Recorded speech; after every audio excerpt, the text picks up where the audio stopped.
Hello guys, সবাই কেমন আছো? আমি তো খুব ভালো আছি, আশা করি তোমরাও সবাই খুব ভালো আছো। তো না, মোটেই ভালো নেই, শরীরটা একদমই খারাপ আর মনটাও ভীষণ খারাপ। বর্মশাই চলে গেছে, শরীর অসুস্থ হয়ে যাওয়ার কারণে আমি যেতে পারিনি। এই একটু মেলা দেখতে এসেছি, খেলা হচ্ছে, সবাই এসছে, অনেক লোক এসছে, ওই জন্য একটু খেলা দেখতে চলে এসেছি। ঘরে কি বসা যায় অনুষ্ঠানের দিনে? তারপরে দেখো খুশিকে দাদা চটপটি এনে দিয়েছে। খুশি বলছে আমি এখন খাবো না। আমি বললাম তাহলে আমি একটু খাই। আমার মা বলছিল তো একদমই খাবি না, তুই যদি খাস না তোকে মেরে দিব। আমি বললাম একটু খাই খাই। মা তো সামনে বসছিল, পিছনে তো দেখতে পাচ্ছিল না। খুশি বলছিল খাস না, মা না বলছে না। আমি বললাম একটু খাই, কিচ্ছু হবে না। খুশি খেলা হচ্ছিলো বলে না টুপি পরে চলে এসেছিলো, ওর আলাদাই একটা ভাব, সত্যি কথা বলতে।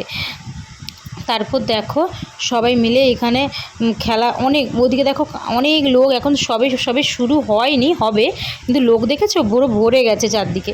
আর আমরা একদম একটা মানে কি একটা উঁচু দিকে বসছিলাম সবাই মিলে, দেখতে পাচ্ছ এখানে আমরা দাঁড়িয়ে একটু খেলা দেখে নিচ্ছি। তারপর দেখো তোমাদেরকে দেখাই, এই চন্দননগরের আলোগুলো কত সুন্দর করে সাজিয়েছিল, আমার তো খুবই ভালো লেগেছিল। আর তোমাদের কেমন লাগবে তো সেটা তো কমেন্টে বলবেই। আর দেখো ফুচকা দোকানের সামনে দাঁড়িয়ে আছি, সবাই মিলে ফুচকা খেতে এসেছি। আমি খাবো না, একটা খাবো শুকনো, শরীরটা ভীষণ অসুস্থ, ওই জন্য খাবো না। মা বারবার করে বাধা দিয়েছে, আর মা যেটা না বলে সেটা যদি আমি করি তো আমি যেটা ভুগি। তারপর দেখো এর অবস্থাটা একদম দেখো, বাসে এরকম বসে নাচানাচি করছে। ও একদমই আমাদের কাছে যাচ্ছে না, নিচে নেমে যাচ্ছে। বলটল যদি লেগে যায়, ওকে বারবার আমরা টেনে আনছি, ও বারবার চলে যাচ্ছে। আর ও খালি স্টেজে উঠবে, যেখানে নাচ হচ্ছে ও নাচবে। আর অনুষ্ঠানে ও নেচেছিল, সেই ভিডিওটাও একটু দিব, আগের ভিডিওতে একটু দেবো। তো ও কোনো নাচ শিখেনি, কিছু করেনি, কিন্তু ও নাচবে, ওরকম একটা ব্যাপার ওর। দেখো ওইখানে দাঁড়িয়েই আছে, আসছেই না। আমি বলছি চলে আয়, বলটল লেগে যাবে। ওর কোনো ভয় ভ্রান্তি কিচ্ছু নেই, আবার বাসের ওপর দাঁড়িয়ে পড়ছে। দেখো দুটো পা উল্টে এক্ষুনি পড়বেই, দেখো দেখো কত সাহস, দেখেছো? বাসের উপর পুরো দাঁড়িয়ে পড়ছে দুটো পা দিয়ে। ও একদম মানে দুষ্টু দুষ্টু, সবাইকে টাটা করছে, হাততালি মারছে। সবাই যে বলছে দারুণ দারুণ খেলা হচ্ছে, দারুণ খেলা হচ্ছে, এ তখনই হাততালি মেরে ইয়ে করছে। দেখো মুখে লাগলো লাগলো লাগলো। ও এত দুষ্টু কি বলবো বন্ধুরা। ওকে মানে বাড়িতে সবাই মিলে, আমরা একসঙ্গে সবাই মিলে ওকে সামলাই, কিন্তু ওকে সামলানোই দায়। দেখতে পাচ্ছ কীভাবে হচ্ছে। আরও আমাকে ডাকছে আয় আয় দি, আয় আয় খেলবি আয়। বললাম হ্যাঁ, এটা খেলার জায়গা। তারপর বাড়ির সবার জন্য রোল টোল নিয়ে চলে এসেছি। দেখো সবাই পিছনে আছে, মা আগে চলে গেছিলো, মার ঘুম পাচ্ছিলো। আমরাও বেশিক্ষণ থাকিনি, একটু হলেই খেলা দেখে চলে এসেছি। রোল টোল নিয়েছি, বাবা ওখানে খেয়ে নিয়েছে, আর বাড়ির সবার জন্য নিয়ে চলে এসেছি। দেখতে পাচ্ছ, আর লাইটগুলো দেখিয়ে দিচ্ছি। মন ভীষণ খারাপ হচ্ছে, দেখো মেলা আজকে শেষ হয়ে গেল। 6 দিন মানে পুরো মানে অন্যরকম লাগছিল, আনন্দ হচ্ছিল। এখন পুরো কাল থেকে পুরো খাঁ খাঁ হয়ে যাবে, একদম চারিদিকে একদম শুনশান হয়ে যাবে। কত মানে মন খারাপ হবে, ভীষণ মন খারাপ হবে, কিন্তু কিছু করার নেই। আমি এখানে তোমাদেরকে বলছিলাম যে দেখো বন্ধুরা, ভীষণ মন খারাপ হচ্ছে, মানে কাল থেকে আর ওই মানে মেলা যাওয়ার আনন্দটা থাকবে না। এটা খুবই ভালো লাগে, এটাই বলছিলাম। কিন্তু পরে যখন আমি শুনি গান বাজছিল, কপিরাইট আসবে, ওই জন্য আমি আর এই ভয়ে দিইনি। চলো নেক্সট ডে দেখা হচ্ছে তোমাদের সঙ্গে। বৌদির বাড়ি মানে আমার মাসির বাড়িতে লিন্টন ঢালাই করছে, খেতে যাবো। চান টান করে নিয়েছি, আজকে একটু মাথায় তেল নিয়েছি, ভীষণ পরিমাণে মাথা যন্ত্রণা করছে, ওই জন্য মাথায় একটু তেল নিয়েছি। খেতে রাখছে সবাই, খেয়ে আসি, তারপর তোমাদের সঙ্গে কথা হচ্ছে, বা কী কী খেলাম না খেলাম দেখাবো। চলো ঢালাইটা কতদূর হলেও আমি একটু দেখে আসি। চলো খেতে যাই, ভীষণ পরিমাণে খেতে মানে খিদা পেয়ে গেছে। কটা বাজে এখন দেখি, এখন প্রায় 2টো বাজে। চলো খেয়ে আসি, ভীষণ পরিমাণে খিদা পেয়েছে বাবা।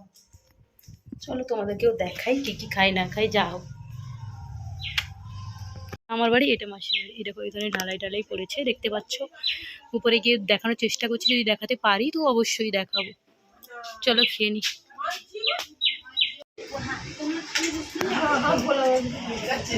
তো বন্ধুরা তোমাদেরকে ঢালাইটা দেখাই। আমি তো এখন খাওয়া দাওয়া একটু দেরি হবে, তো ঢালাইটা তোমাদেরকে দেখিয়ে দিই। এই দেখো ভীষণ পরিমাণে রোদ, তাকানোই যাচ্ছে না, এত রোদ। এই দেখো ঘরগুলো সব দেখে না,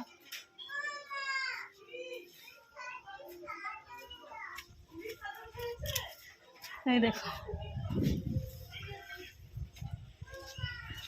এই সিঁড়িটা আগে ঢালাই পড়ে গেছিলো, আমি এখন এই সিঁড়িটা তোমাদেরকে উঠিয়ে দেখাচ্ছি, মানে দেখাচ্ছি। দেখো পুরো ঢালাই পড়ে গেছে, দেখতে পাচ্ছ, পুরোটা ঢালাই পড়ে গেছে, এখনো কাঁচা আছে, দেখতে পাচ্ছ। এই দেখো দেখাচ্ছি, কাঁচা আছে। খুশি আমাকে নিচে রাখছে, পুরোটা দেখিয়ে দিই, তারপরে চলে যাব। ভীষণ পরিমাণে গরম, দাঁড়ার মানে তো খুবই বিপজ্জনক ব্যাপার বাবা, যা গরম, পুরো ঢালাই পড়ে গেছে দেখতে পাচ্ছ। মিস্ত্রিরাও খেয়ে চলে গেছে যে যার বাড়ি, আর আমরা এখন খাবো। অলরেডি সবাই খাচ্ছে আর আমার এখন খাওয়া হয়নি, খাবো অবশ্যই এক্ষুনি। সবাই খেয়ে নিক তারপরে খাচ্ছে, মানে যারা বসছে। ঠিক আছে যাই, খুশি না হলে উপরে উঠে আসছে। রাখছি, খেয়ে নিই, তারপর খেয়ে দিয়ে কথা হচ্ছে। কী কী রান্না হয়েছে সেগুলো তোমাদেরকে সব দেখাবো। বাড়া হয়ে গেছে টেবিলে, আমার কোনটা আমার কোনোটাই না মনে হচ্ছে। তারপর বৌদিকে বললাম ভাতটা কমিয়ে দাও, আমি কি এত ভাত খাই। তারপর কুমড়ার তরকারি দিয়ে দিয়েছিলো, তার আগে অনেক ভাজা ছিল, আমি তো খাইনি, স্কিপ করে দিয়েছি সেগুলো। তারপর আলুগুলো বেছে নিয়ে মাকে সব কুমড়োগুলো দিয়ে তুলে দিচ্ছে। আমি তো একদম কুমড়ো খেতে পারি না, কেন জানি না। তারপর কুমড়োটা দিয়ে খেয়ে নিই। তারপর দেখো বৌদি দিয়ে গেল পটল চিংড়ির তরকারি। আমার পটল চিংড়ি তরকারিটা খুব খুব ভালো লাগে, বৌদি দিয়ে গেল। তারপর আমি সত্যি কথা বলছি, দুবার নিয়েছি। আমার এই তরকারিটা খেতে খুব খুব ভালো লাগে, এটা দিয়ে আমার খাওয়া হয়ে গেছে। তারপর দেখো এইটা মাছের টক খেয়ে নিই, তারপর তোমাদের সঙ্গে কথা হচ্ছে।